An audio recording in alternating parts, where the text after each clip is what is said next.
Obrigada por mais esse encontro, que eu tenho colocado à sua disposição o meu tempo, meus recursos, meu talento, para alcançar pessoas, Pai, que se sentem muitas vezes desanimados, angustiados e precisam da sua ajuda, mas não conseguem alcançar. Que o Senhor possa me usar como instrumento para que, através de mim, alguém que seja visível, com quem eles consigam conversar, que eu possa ser usada para trazer este alívio do Senhor nesta noite. É o que eu te peço em nome de Jesus. Amém. Amém. Bom, vou lá com vocês, vou colocando, tá? Depois que a gente terminar aqui, vocês podem até sugerir temas, eu vou vendo do que vocês falam, vou colocando lá toda semana a enquete, para cada 15 dias os nossos encontros irem se aprofundando. E ficamos no empate com dois temas, que era truques psicológicos para melhorar o hábito do devocional e para fortalecer a fé. Aí, ao invés de fazer o desempate, eu pensei, eu vou fazer no tema algo que a gente consiga trabalhar as duas coisas, tanto um truque para o devocional, quanto trabalhar a fé. E a gente vai começar pela fé. Como é que a gente pode fortalecer a fé? E aí, daí, a gente trabalha com devocional.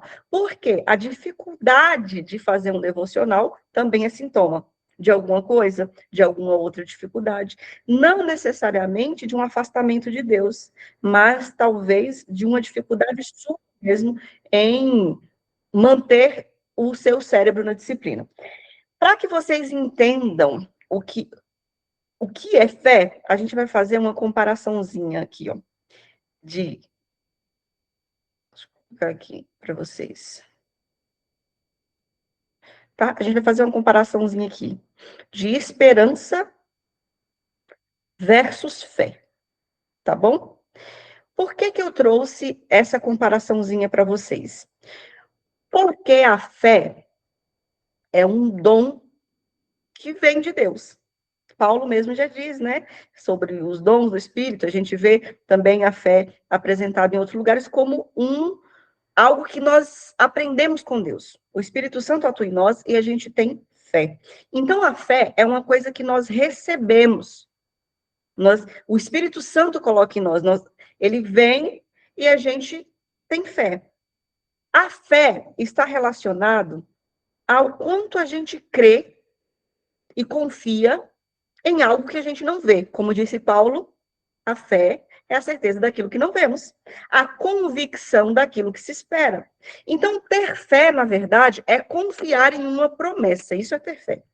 Você não está vendo, mas você confia nessa promessa. Um exemplo clássico que a gente usa é o do avião.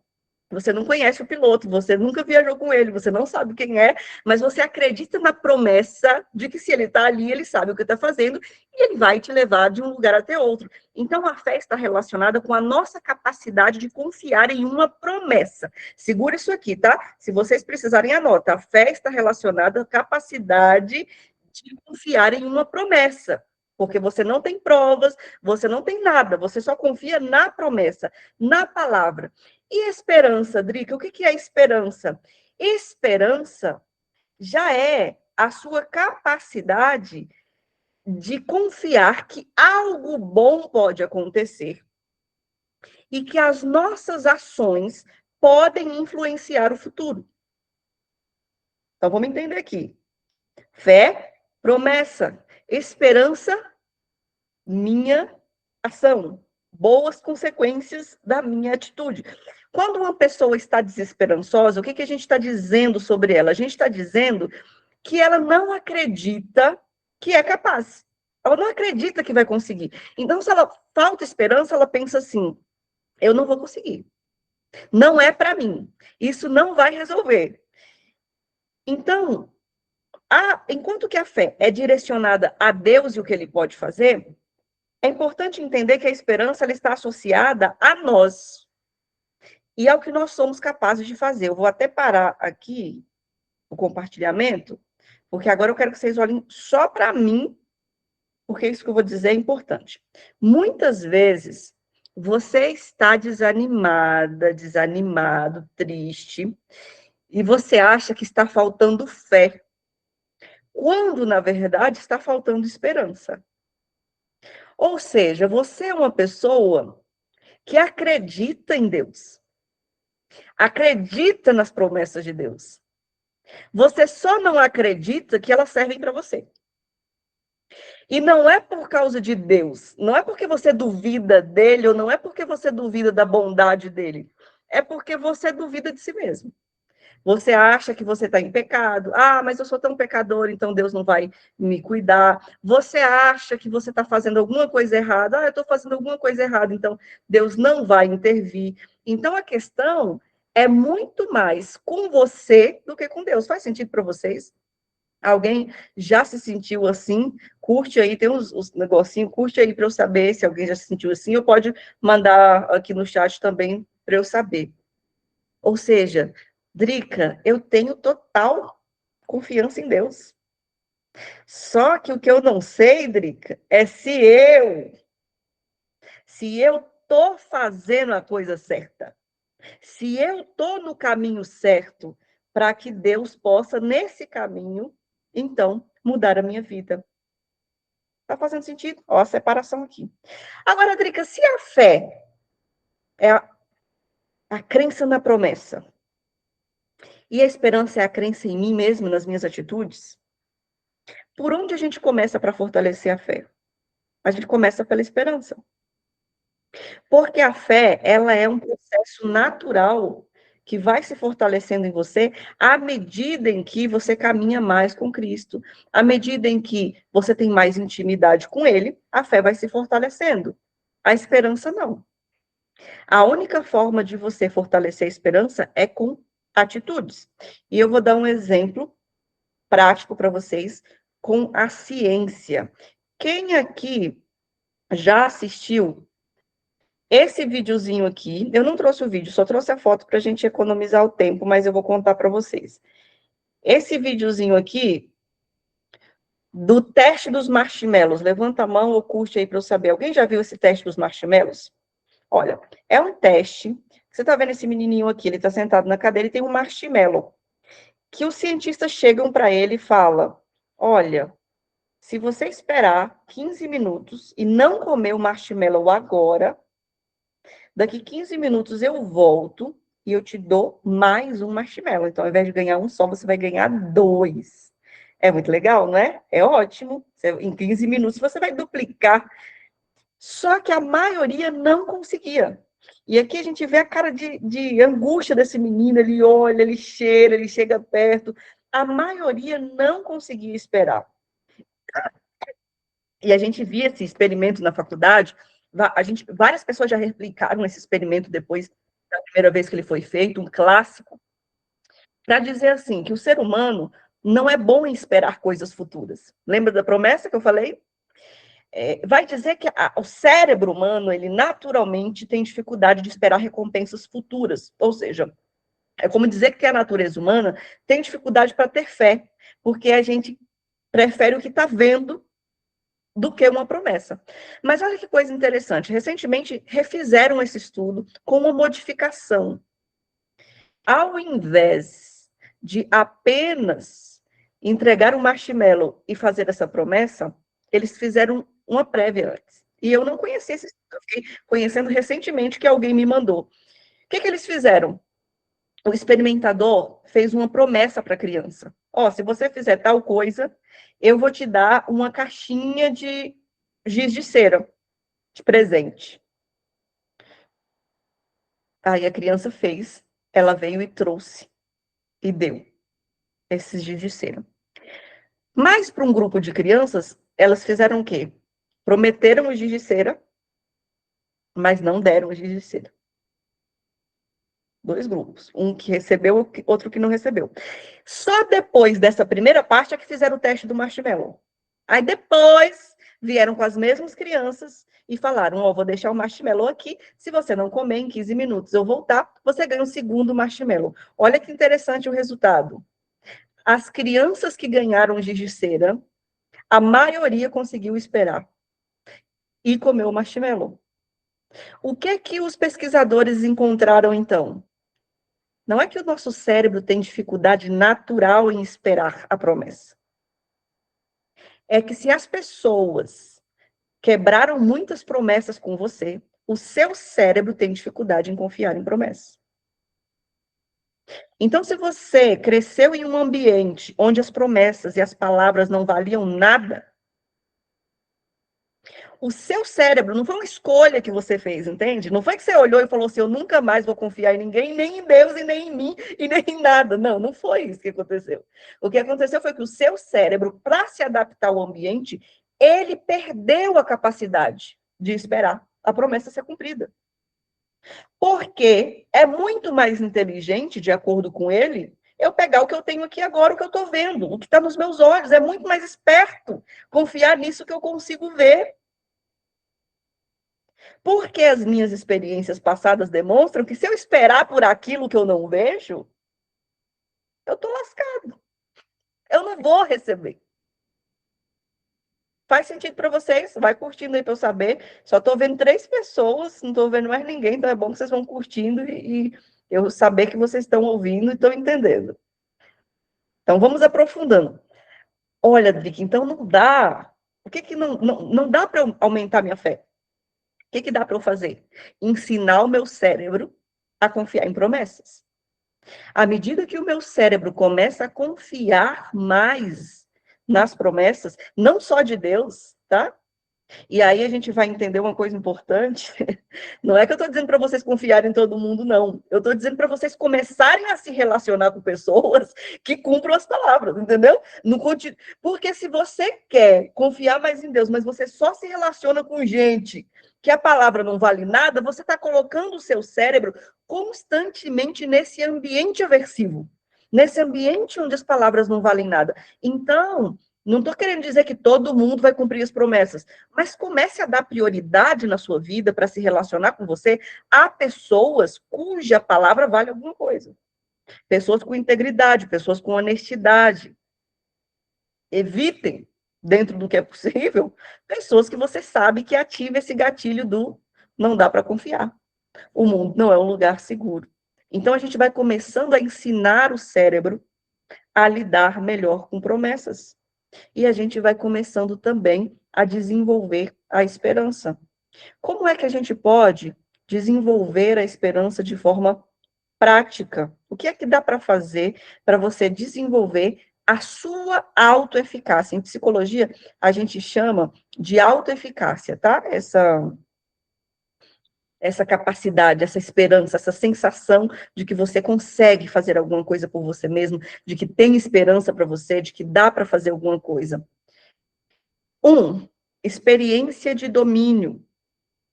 O que é experiência de domínio? Você consegue fortalecer a sua esperança quando você se lembra frequentemente de outros momentos na sua vida em que você conseguiu fazer alguma coisa, em que você teve sucesso, em que algo foi bom. Essa é a primeira. A gente já vai fazer um exercício para mexer com tudo isso, tá? Por enquanto, eu estou só ensinando. Depois a gente vai fazer. Segundo, modelagem social. Ou seja, aprendendo com as pessoas à nossa volta. Em João está escrito assim, ó, que se você não ama o seu próximo, a quem você vê, como você vai amar a Deus a quem você não vê? O que João está dizendo ali naquele versículo? Ele está dizendo assim, gente, é mais fácil você se relacionar bem com alguém que você enxerga, com alguém que você está conseguindo tocar ali. O nosso cérebro assimila melhor o que eu vejo. Se você não consegue amar o ser humano que você consegue ver, que capacidade seu cérebro vai ter para amar um Deus que você não vê? E aí eu faço essa mesma pergunta para você. Se você não tem pessoas confiáveis, sabe? Que você consegue ver, conversar, falar, à sua volta, como o seu cérebro vai assimilar a confiança em um ser que você nem vê? Vocês estão vendo como é loucura? Como é loucura tentar fazer certas coisas, começando pelo mais difícil? Então, modelagem social é a segunda forma de mudar isso no nosso cérebro, começar a conviver com pessoas que nos inspirem boas coisas, que a gente possa se inspirar nelas, que a gente possa ver, e elas são a prova de que Deus existe. Vocês já conviveram com pessoas assim? Que você convive com aquela pessoa e você fala, não tem como Deus não existir.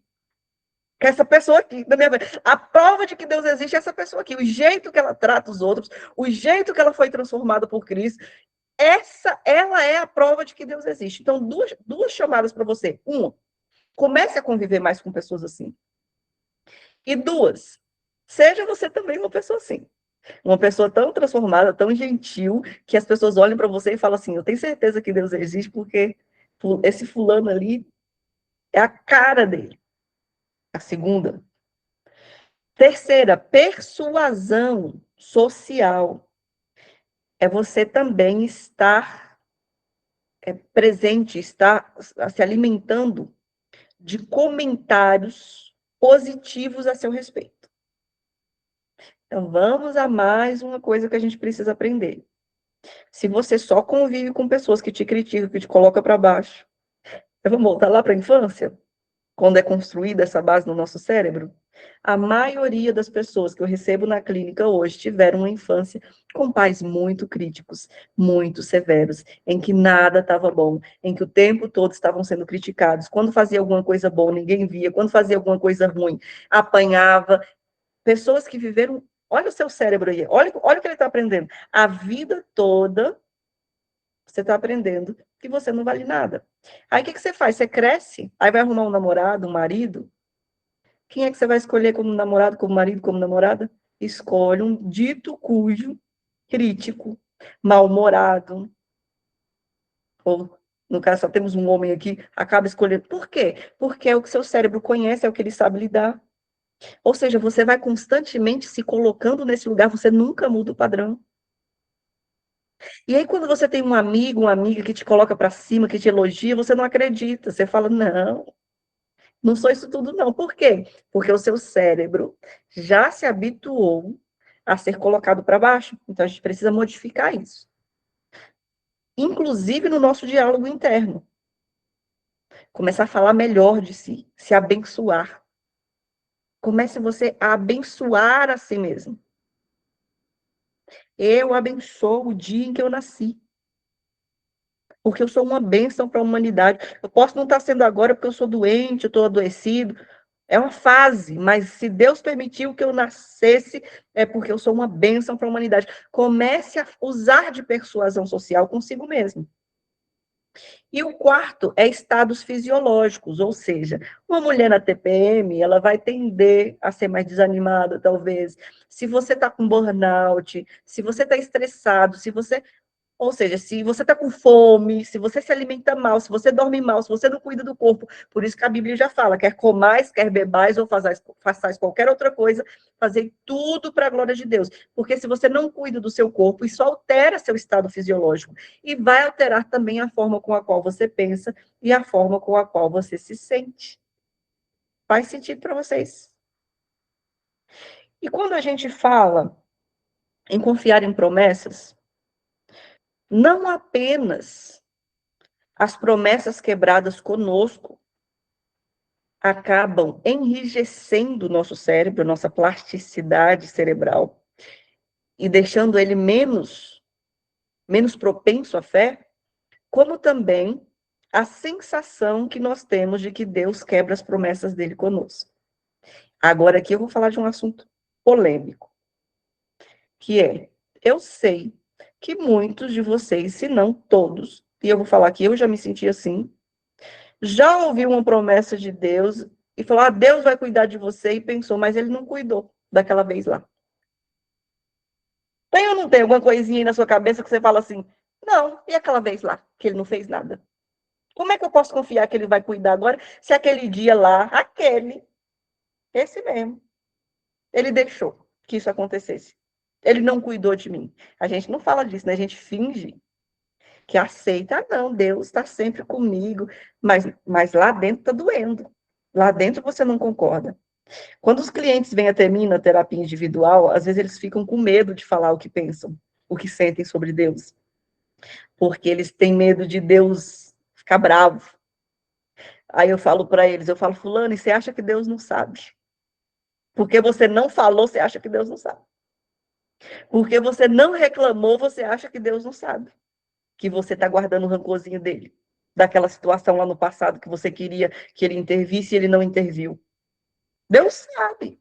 Deus conhece cada dor, cada mágoa que você tem no seu coração, inclusive com ele. Mesmo que cognitivamente você saiba que Deus sempre faz o melhor por você, cognitivamente, emocionalmente tem aquela situação que você discorda, que você acha que Deus poderia ter participado sim, Deus poderia ter feito alguma coisa assim, e Deus não fez. O que a gente faz com aquela situaçãozinha, Drica? A gente vai trabalhando aqui. A gente pode, se vocês quiserem, a gente pode falar só dessa situaçãozinha, só desse tema, né? Mágoa com Deus, rancor com Deus, em algum outro encontro. Mas, em resumo, o que a gente faz?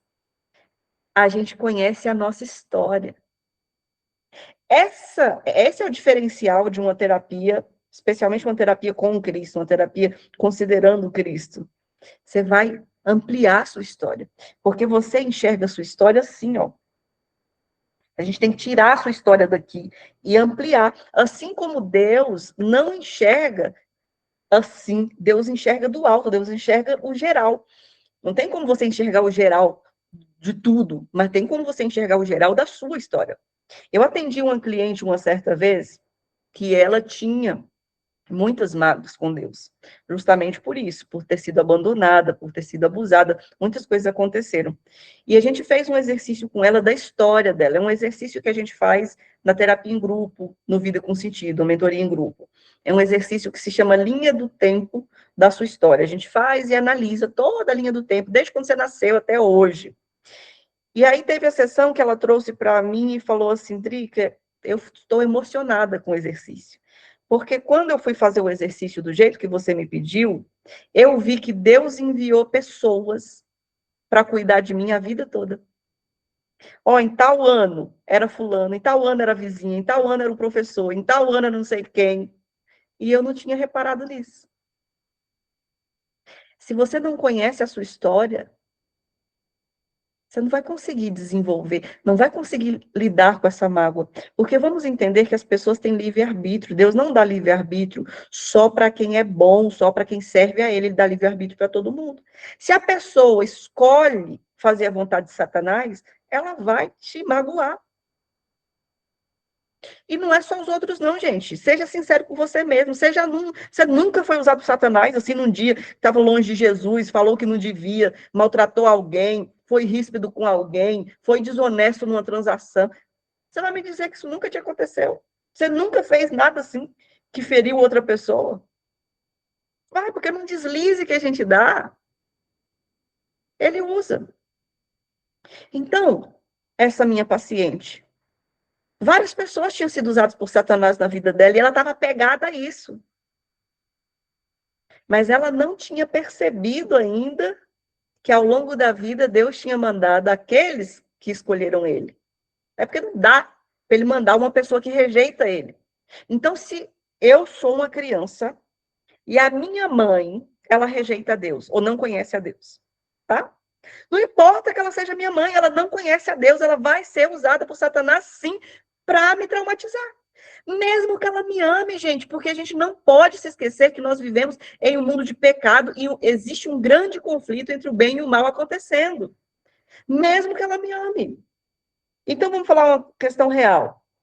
Eu sei que a minha mãe me ama, eu sei que ela acertou muito, mas na minha infância, ela vivia dizendo assim, porque eu nunca quis ser mãe, eu amo meus filhos, mas não amo a maternidade. Quem é que estava usando a boca dela para falar um trem desse? Eu ouvindo isso, o que eu entendia? Ela me ama, mas seria muito melhor se eu não tivesse nascido. Ou seja, eu sou um fardo amado. Eu dou trabalho, é difícil pra caramba cuidar de mim, mas ela me ama. Que porcaria, né? Que graça que tem. Como criança, eu assimilei isso. Mas ela fez de propósito? Não. Mas é nesses detalhes. Ela não tinha nem ideia. Por quê? Porque ela era ignorante. Hoje ela sabe. Hoje a minha mãe é uma pessoa que é muito fácil de lidar, porque a gente conversa muito e ela fala assim, filha, como eu queria saber essas coisas que você me ensina. Lá atrás, eu queria. Mas eu não sabia. Então, não importa qual é o motivo, é através da nossa ignorância, é através das nossas dores, é através dos nossos traumas que a gente traumatiza os outros. Os outros você e você os outros. Porque aquele dia que você também foi usado sem saber, foi por causa de um trauma, de uma ferida sua, não foi porque você quis. Mas você tinha uma ferida, a pessoa foi lá e tocou nessa ferida, você foi lá e esculhambou com ela. Entende? Então, nós vivemos num mundo de pecado e não adianta. Todos nós estamos sujeitos. Em um momento de fraqueza, em um momento de distanciamento, falarmos uma palavra ou termos uma atitude que prejudica o processo psicológico de outra pessoa. E isso aconteceu com vocês. Seu pai, sua pessoa, pessoas. Você quer falar? Teve até uma enquete no grupo para saber como ia fazer um assunto, e até votei em como lidar com pessoas tóxicas no dia a dia. Aí isso tem a ver, não tem? São pessoas que, com seus traumas, ferem pessoas que acabam saindo traumatizadas também. Como lidar com esse tipo de pessoas sobrecarregadas do mal? Às vezes não tem contato com o Senhor. Do jeito que levanta da cama, essa pessoa dorme, não tem contato com Deus. Às vezes, até mesmo pessoas que têm contato com Deus, mas em algum momento ali ela fere a você porque de algum momento o trauma dela foi o ego ou alguma coisa do tipo. Enfim, foi tocada e aí ela reproduz aquilo sobre você. Como reagir? Como sentir?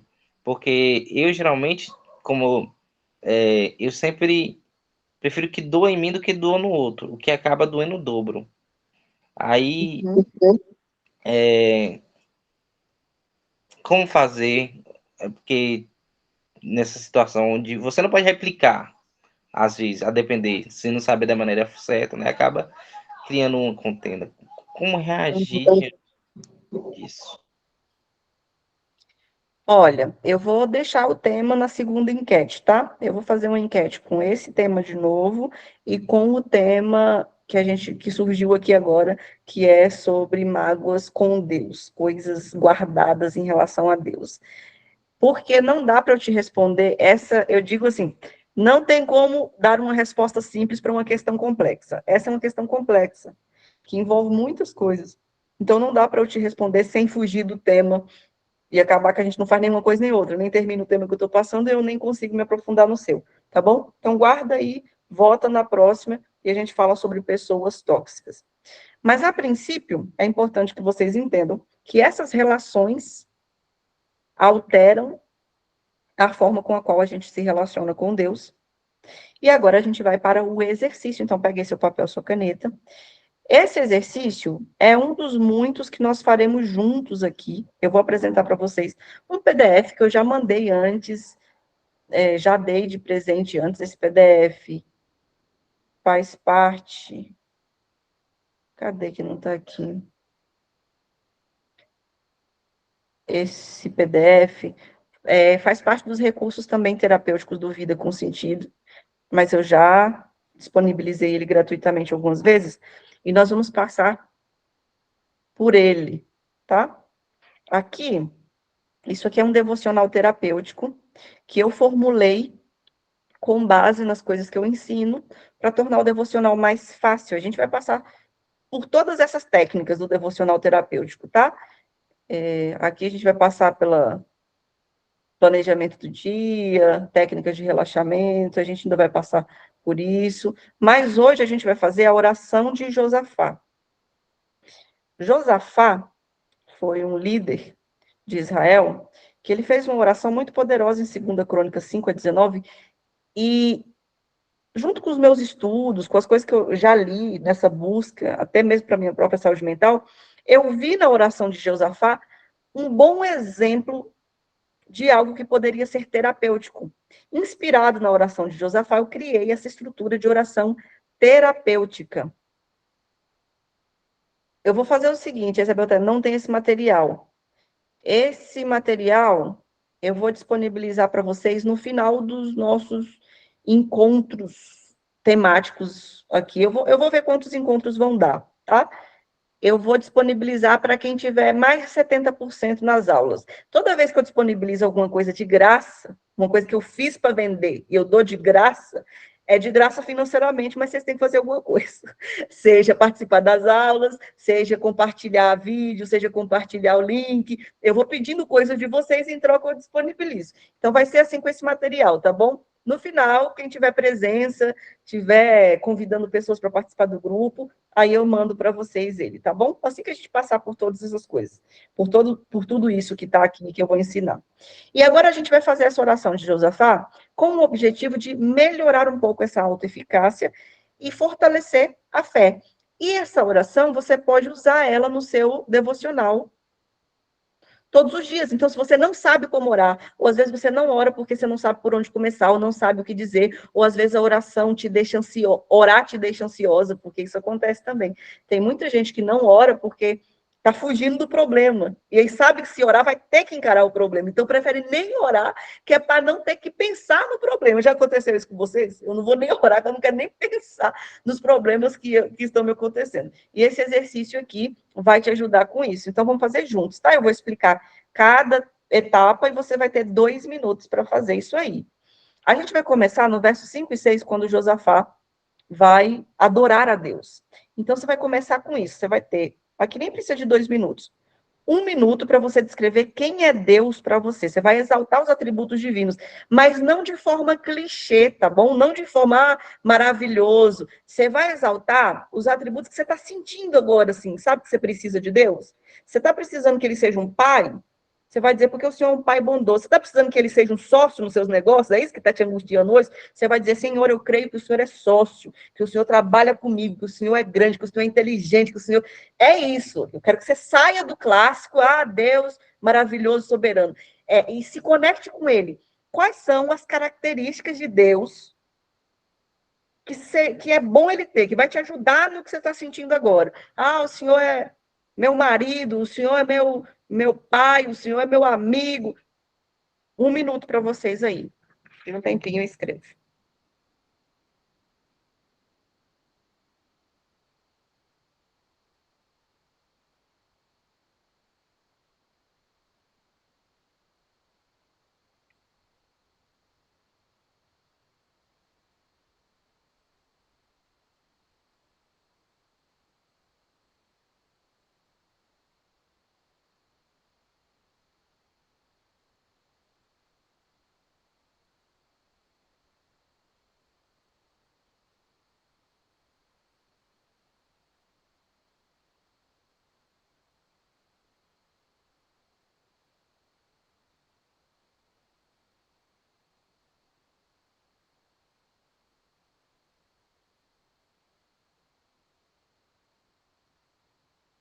Pronto.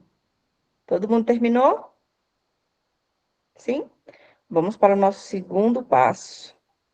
Agora, esse aqui é para a gente trabalhar ali, ó, aquela experiência de domínio que eu falei na aula. O que Deus já fez na sua vida. Eu quero que você lembre de todas as coisas boas que você conseguir lembrar em 2 minutos. De coisas. Você vai levantar sua galeria da fé agora. Eu dei exemplos aqui, ó. Agradeço porque quando estive desempregado, de forma miraculosa me empregou, curou minha doença mês passado, resolveu meu problema X e Y. Quero que você tire um tempo agora, 2 minutos. Você vai resgatar a sua história. Né? Não é tão profundo igual a linha do tempo que a gente faz, mas já é alguma coisa. Você vai resgatar lá na sua história momentos em que você achou que não tinha solução, ou que você não via por onde resolver, e Deus fez alguma coisa por você. 2 minutinhos para essa.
Amém? Podemos continuar? Alguém precisa de mais tempo? Não, né? Então vamos seguir. Vamos seguir para o terceiro passo. Agora, você vai expor o seu problema. Olha que coisa interessante nessa oração, tá? Geralmente, quando a gente vai orar, numa oração que não é terapêutica, que não foi levada em consideração a psicologia e como o cérebro funciona, você já vai despejando logo o problema. Você não cria uma base. Quando você despeja logo o problema, o seu problema parece muito maior, porque é só problema. Mas agora você já criou uma base. Você já lembrou de problema que você teve antes e já resolveu. Agora você vai falar do problema atual. Eu vou dar 2 minutos para vocês. Vocês vão perguntar para si mesmo assim: o que está me incomodando aqui e agora? Nesse momento, tá? Não fica caçando problema, não. Nesse momento, o que está me incomodando? Ah, é meu desânimo, é minha dívida, é minha briga com meu filho. Neste momento, o que está te inquietando na sua cabeça? Lista aí 2 minutos para vocês escreverem.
Pronto. Se vocês precisarem de mais tempo, depois vocês pegam aí o modelinho e falem quantas vezes vocês quiserem. Agora a gente passa para o próximo passo. Você definiu o problema, diga exatamente o que você quer que Deus faça, tá? Reconhecendo sua condição de servo. Você vai pedir com humildade, mas você vai pedir como quem sabe com quem está falando. Você está falando é com quem resolve. Você não está falando com outra pessoa. Você não está falando com o secretário. Você está falando com quem manda. Então, me diga, o que é que você quer que Deus faça? Eu dei o exemplo aqui, ó. Preciso que o Senhor me ajude a conseguir tanto de dinheiro. Preciso que envie alguém para me ajudar a resolver coisa dos documentos. Eu dei exemplo baseado nos problemas que eu mesmo estava enfrentando na época que eu fiz isso aqui. É, então, pensa aí, o que você quer que Deus faça? 2 minutos para você descrever.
Agora, Vamos para uma parte que quase ninguém fala. É aqui que une fé com esperança, tá? A gente quase não fala sobre isso nas nossas orações. O que é que está nas suas condições fazer para esse problema aí que você reclamou, tá? Então, o meu problema é, vou dar um exemplo real. Estou mudando de casa, preciso encontrar uma nova casa, pedir a Deus para me ajudar a achar uma nova casa. Mas para achar uma nova casa, o que é que está no meu poder fazer? Eu consigo fazer? Ah, consigo ligar no imobiliário, consigo procurar no Facebook, postar no Facebook. Então, você vai fazer o mesmo pelo seu problema. Você vai pegar o seu problema e vai falar assim: o que é que eu posso, eu mesma, já começar a fazer por mim? E se eu não consigo fazer, pedir ajuda. Então, eu tenho aqui um encanamento que está quebrado. Eu não consigo consertar, mas eu consigo chamar alguém que sabe para consertar. Isso também é fazer alguma coisa. Pedir alguém que te ajude, pedir alguém que sabe também é fazer alguma coisa. Então, o que é que está em seu poder fazer? 2 minutos também para você escrever.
Muito bem.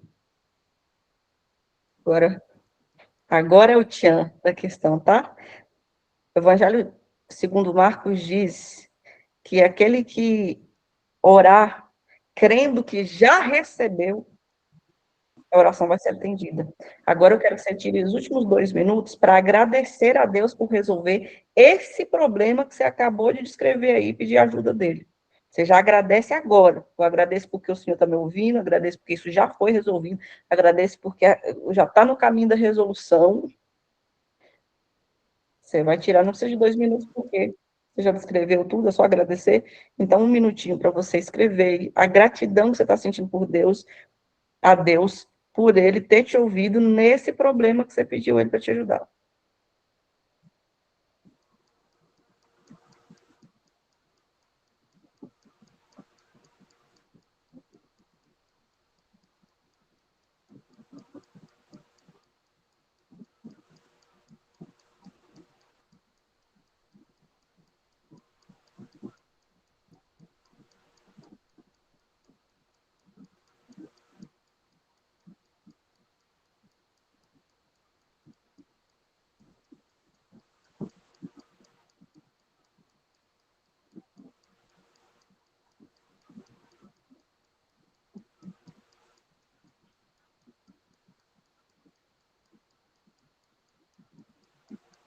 Amém?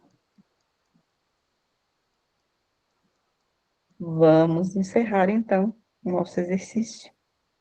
Por hoje, o de hoje, né? Teremos muito mais aí nos próximos encontros. E agora eu quero saber de vocês, agora é o momento de vocês falarem.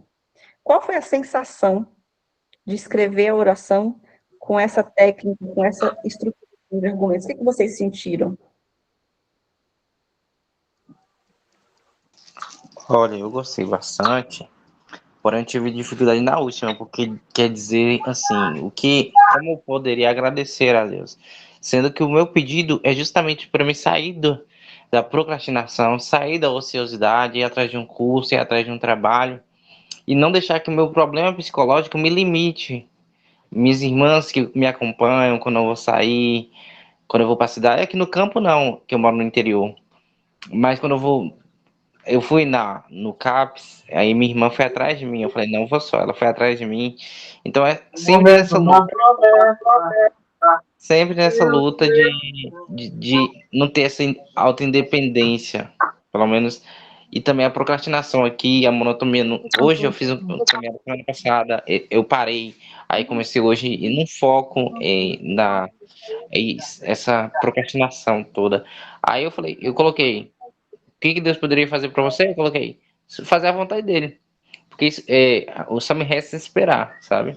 Que, tipo assim, eu não posso alugar uma casa e morar na cidade. Eu não posso ir forçar o emprego, sendo que eu não tenho condição psicológica nem emocional de permanecer, entendeu? Aí foi desafiador fazer, mas ao mesmo tempo bem reflexivo. Ok. E é interessante isso que você traz, porque demonstra uma rigidez cognitiva, viu, Anderson? Essa sensação de que não há o que fazer, porque há o que fazer. Não é porque você não sabe ainda que não há o que há para fazer, que não há. Ah, mas eu preciso. Do que você precisa? Tá, como é que você vai atrás do que você precisa? Quem é que poderia te oferecer aquilo que você precisa? Então, aprofundar um pouco mais isso aí, a gente pode ver em próximos encontros se isso vai se desenrolando. Quem mais, gente, gostaria de expressar a sensação que teve, a diferença que é fazer assim, do que só falar sem nenhuma estrutura, sem nenhuma organização de pensamentos? Mais alguém gostaria de participar?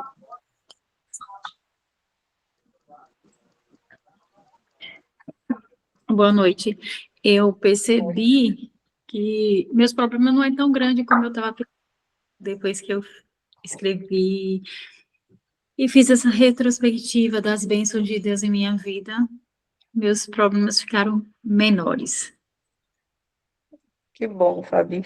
E essa é bom, eu sempre gosto quando eu ouço essa, porque é o principal resultado e é o principal o que eu mais busco aqui, quando a gente está fazendo esse exercício, é essa percepção, é trazer uma perspectiva diferente para o cérebro de vocês, que já está acostumado a ver as coisas de um jeito, e mostrar para ele, olha, às vezes é seu cérebro que está ampliando as coisas, às vezes o seu cérebro está criando uma situação mais difícil para você.